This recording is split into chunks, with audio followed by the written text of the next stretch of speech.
नमस्कार, मैं हूँ प्रियंवदा तिवारी और आप देख रहे हैं तिलक पत्रिका। अभी हम आए हुए हैं चौसठी घाट पर स्थित चौसठी देवी मंदिर में। तो चलिए मंदिर के अंदर चलते हैं, जानते हैं मंदिर का विशेष महत्व क्या है, मान्यताएं हैं क्या है और माता का विशेष रूप से दर्शन पूजन किस दिन किया जाता है।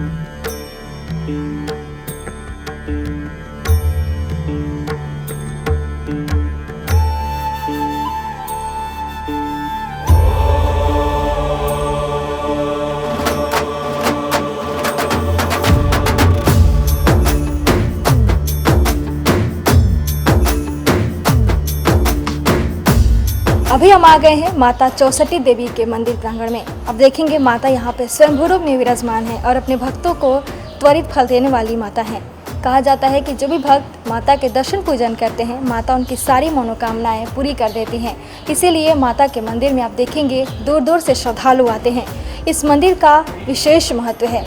मंदिर का उल्लेख स्कंद पुराण के काशी खंड में मिलता है, यानी पुराणों में भी इसका वर्णन मिलता है।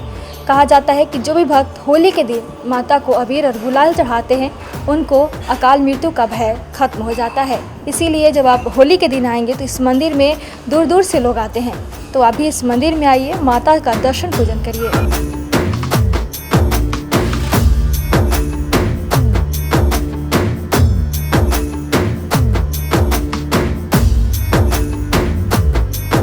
कहा जाता है कि भगवान शंकर को काशी नगरी बेहद प्रिय है। इसीलिए जब काशी के राजा देवदास हुआ करते थे, भगवान विचलित हो गए। कहा जाता है कि भगवान ने देवदास से काशी को वापस लेने के लिए 64 योगिनियों को काशी में भेजा था।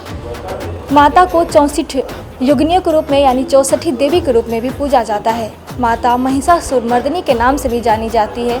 उनको दुर्गा काली के रूप में भी पूजा जाता है। कहा जाता है कि जब माता 64 योगिनी 64 देवी काशी में आई तो यहाँ का सुख और वैभव देखकर यहीं पे निवास कर गई।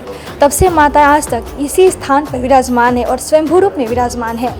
कहा जाता है कि भगवान शंकर जब उनको काशी में भेजे थे, माता यहाँ का सुख वैभव देकर वापस नहीं जा पाई, तब भगवान शंकर ने 56 विनायक को काशी में भेजा था। इसीलिए इस मंदिर का विशेष महत्व है।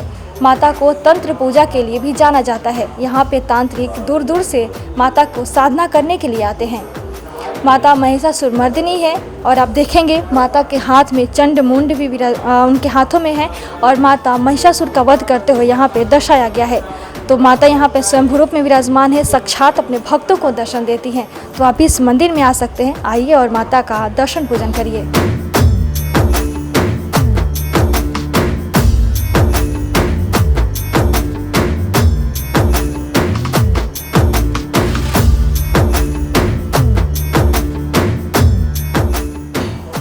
ये है माता भद्रकाली, जो कि माता चौसठी की देवी के जस्ट सामने स्थापित की गई हैं। कहा जाता है कि बंगाल के राजा प्रतापादित्य के स्वप्न में माता भद्रकाली आई हुई थी और उन्होंने कहा कि काशी में जाकर इसी स्थान पर मेरी स्थापना करो। तब से लेकर माता इसी स्थान पर विराजमान है। कहा जाता है कि जो राजा थे बंगाल के प्रतापादित्य, उन्होंने ही माता चौसठी का अष्टधातु के मुखौटा भी लगाया, जो कि आज भी लोग दर्शन पूजन करते हैं। कहा जाता है कि काशी में आकर राजा बंगाल के जो कि प्रतापादित्य जी थे, उन्होंने ही चौसठी घाट का भी निर्माण करवाया, तो जो कि आज भी यहाँ पे चौसठी घाट के रूप में जाना जाता है। तो अभी इस मंदिर में आइए, मंदिर प्रांगण में जब आप आएंगे तो यहाँ पे आपको बहुत ही सुकून और शांति की अनुभूति होगी।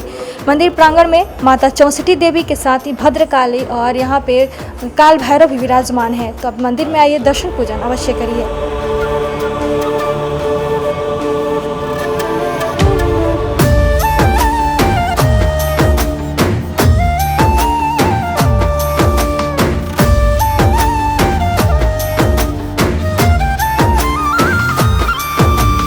ये काशी में बाबा विश्वनाथ का दरबार है। सदा से ही बाबा विश्वनाथ यहाँ विराजमान रहे हैं। सारे देवता काशी में ही रहते हैं उनके संग।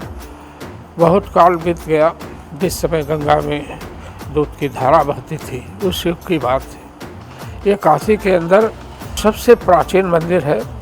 उस समय जिस समय गंगा में दूध की धारा थी, यहाँ काशी के राजा देवदास उनका नाम था, वो बड़े तपस्वी पुरुष थे।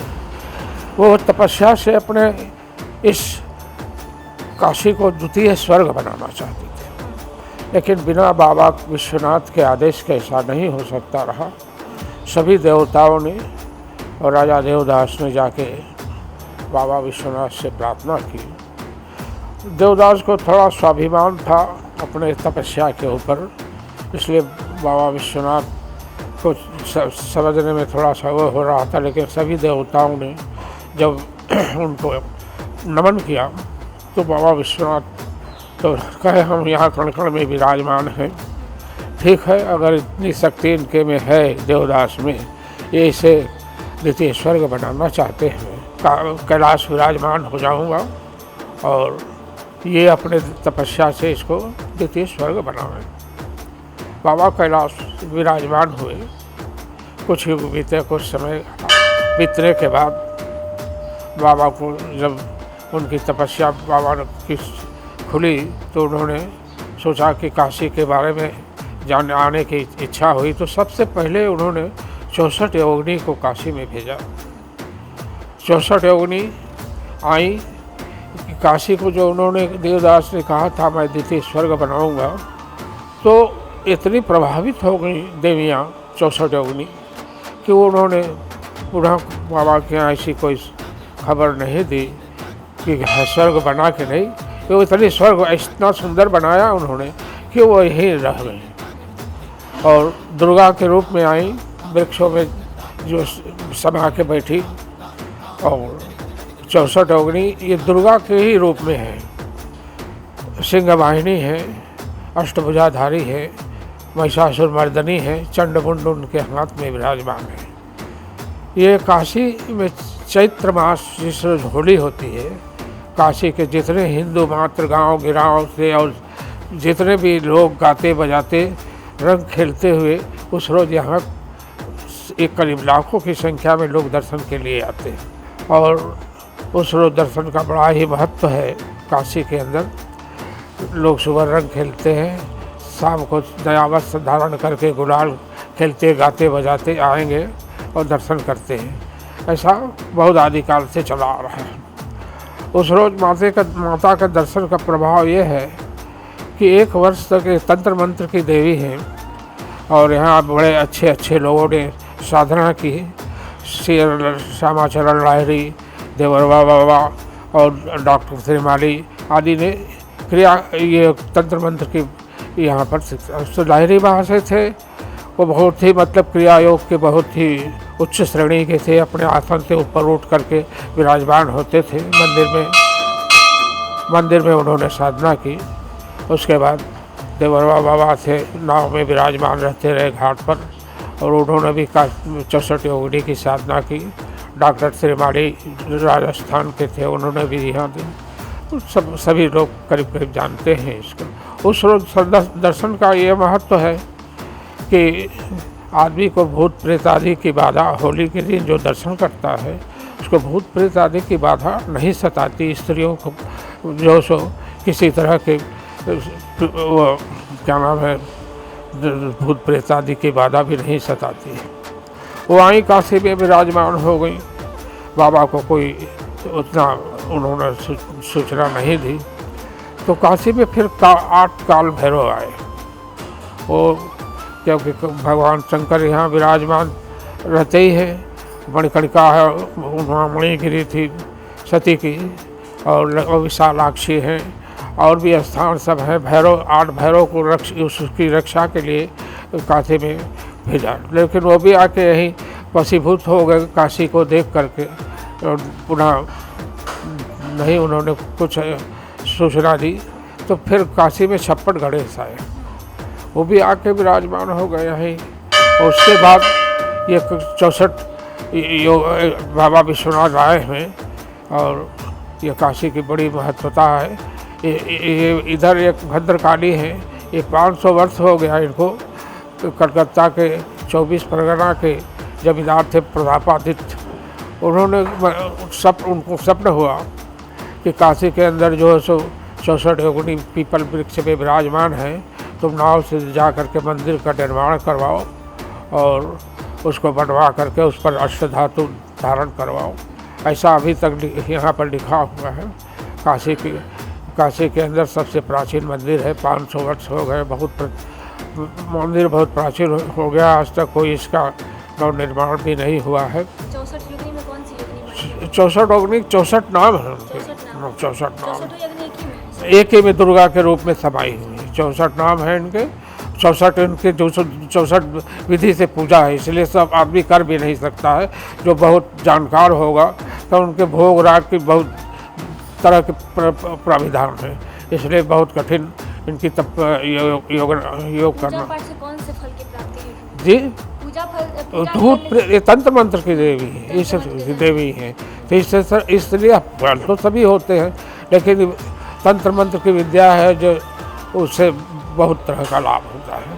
तो तंत्र मंत्र की ये देवी है। और बगल में षष्ठी देवी भी है, पुत्रदायिनी है, वो है। इधर एक गणेश भी है जो परिक्रमा जो होती है काशी की, उसमें विराजमान है। इनका भी नाम है 64 योगिनी का। परिक्रमा काशी की जब होती है तो लोग दर्शन के लिए आते हैं। दर्शन पूजन कब होती है? दर्शन पूजा ये नवरात्र जो होता है 9 दिन 9 रूप जो सो इसका परिवर्तन करके और श्रृंगार होता है। तो करीब करीब सभी काशी के लोग आते हैं दर्शन करने। 2 नवरात्र होते हैं। एक अभी नवरात्र 10वीं का गया, एक चैत्र मास में होता है। तो 2 दर्शन होते हैं। बीच बीच में माता का विशेष रूप से श्रृंगार वगैरह भी होता रहता है। अभी अन्नकूट का श्रृंगार होने वाला है, उसके बारे में बता दीजिए। ये अन्नकूट जो सो काशी के अंदर सभी मंदिरों में अन्नकूट होता है, जो दिवाली के दूसरे रोज इसका मान्यता है। सभी मंदिर को विश्वनाथ जी के मंदिर में, अन्नपूर्णा जी के, शीतला जी के, 64 योगिनी के मंदिर में होता है। आपको भोग में क्या क्या चढ़ाते हैं? भोग में तो जैसे बहुत से जो दर्शनार्थी आते हैं, नारियल है, चुनरी है, माला फूल है, मिष्ठान है, फल फूल, यही सब चढ़ता है। और मांस बजराई है जो सो कुछ नहीं सेवन होती है। ये भद्रकाली है, कोई तरह की बलि नहीं चढ़ती है, खाली नारियल की बलि चढ़ती है। और सब इसी तरह से प्रावधान चला।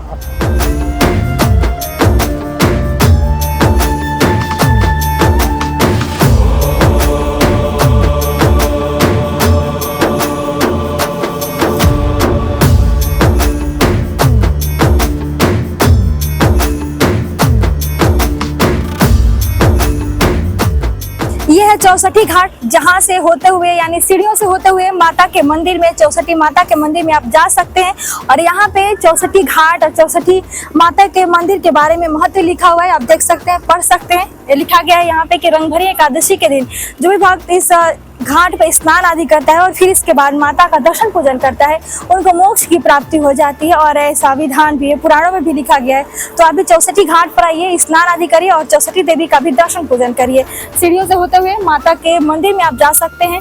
और ये अति प्राचीन घाट है। कहा जाता है कि बंगाल के राजा के द्वारा इस घाट का भी निर्माण करवाया गया था। यानी यहाँ पे लिखा हुआ है 18वीं सदी में पूर्वी बंगाल के दिग्विजय राजा इस घाट को पक्का बनवाया था, जो कि आज भी यहाँ पे देखेंगे पक्का घाट बना हुआ है।